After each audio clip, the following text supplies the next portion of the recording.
Hacia el año 1935 se destaca especialmente la resistencia de la Unión Cívica Radical en todo el país por sostener las conquistas populares logradas en el gobierno de Irigoyen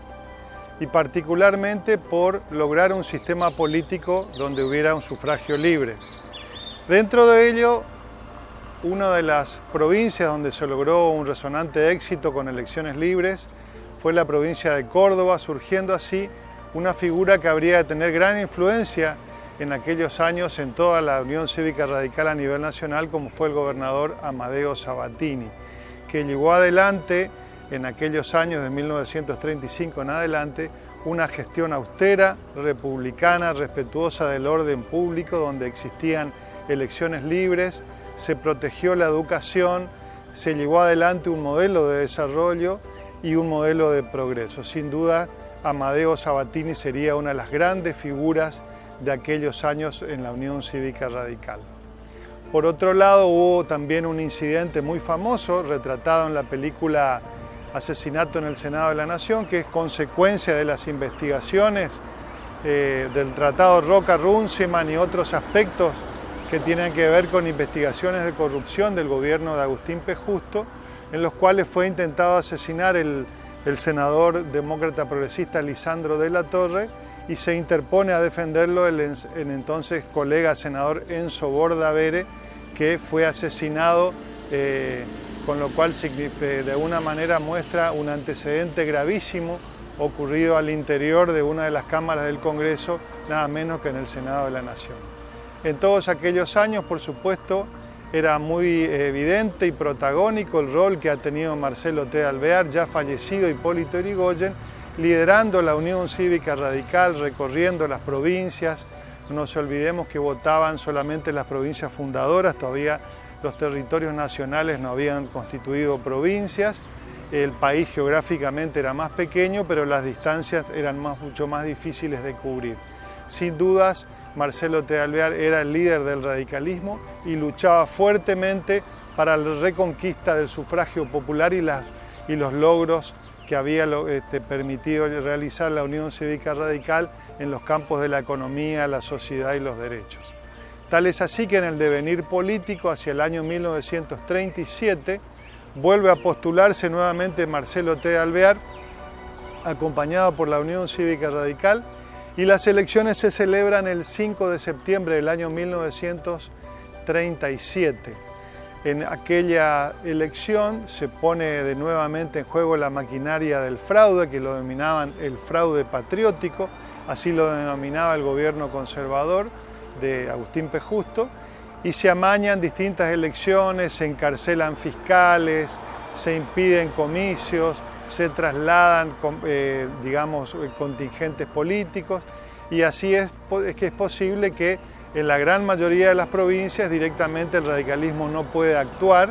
y solamente pudo actuar libremente en las 3 provincias donde ganó, que son en las provincias de Tucumán, La Rioja y Córdoba. El resultado amañado, por supuesto, es por el cual gana la fórmula Ortiz-Castillo con 245 electores la elección del año 1938. Luego de las elecciones del año 1938, y asumido el presidente Roberto Ortiz, intenta llevar adelante un ejercicio de reconciliación con los principios de la República e intenta llevar adelante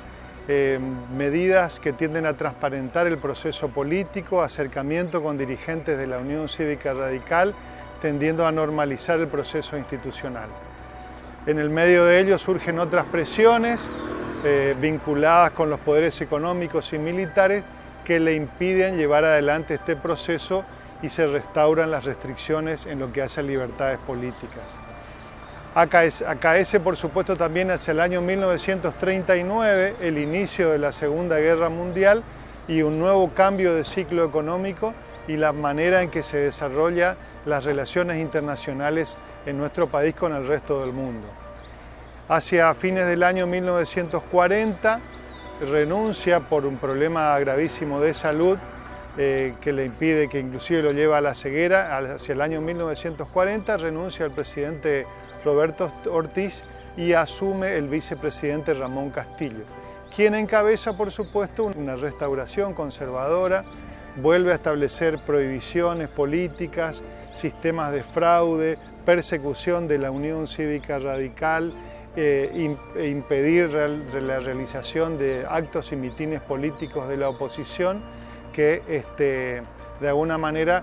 continúan con la misma matriz de lo que denominábamos como la década infame. Se profundizan las restricciones económicas en el marco de la Segunda Guerra Mundial. Nuestro país de alguna manera sufre un fuerte aislamiento vinculado con los escenarios de guerra y así se desarrollan aquellos años de la gestión del presidente Ramón Castillo.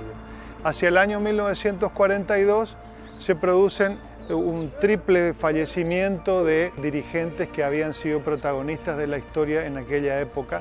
Fallece en 1942 Marcelo T. de Alvear, gran figura y líder del radicalismo que dilapidó toda su fortuna combatiendo contra el fraude y que fue realmente una figura señera después de haber sido presidente de la Nación. También fallece Roberto Ortiz y a comienzos del año 1943 fallece el expresidente Agustín P. Justo, con lo cual de alguna manera el régimen se quedaba sin una de sus figuras más importantes. Se produce una gran discusión al interior de la concordancia conservadora sobre cuál va a ser la sucesión política y aparece la figura de Robustiano Patrón Costas, que era un empresario muy importante del norte del país, cuyas posiciones pro-aliadas en favor de intervenir en la Segunda Guerra Mundial a favor de los aliados eran muy conocidas,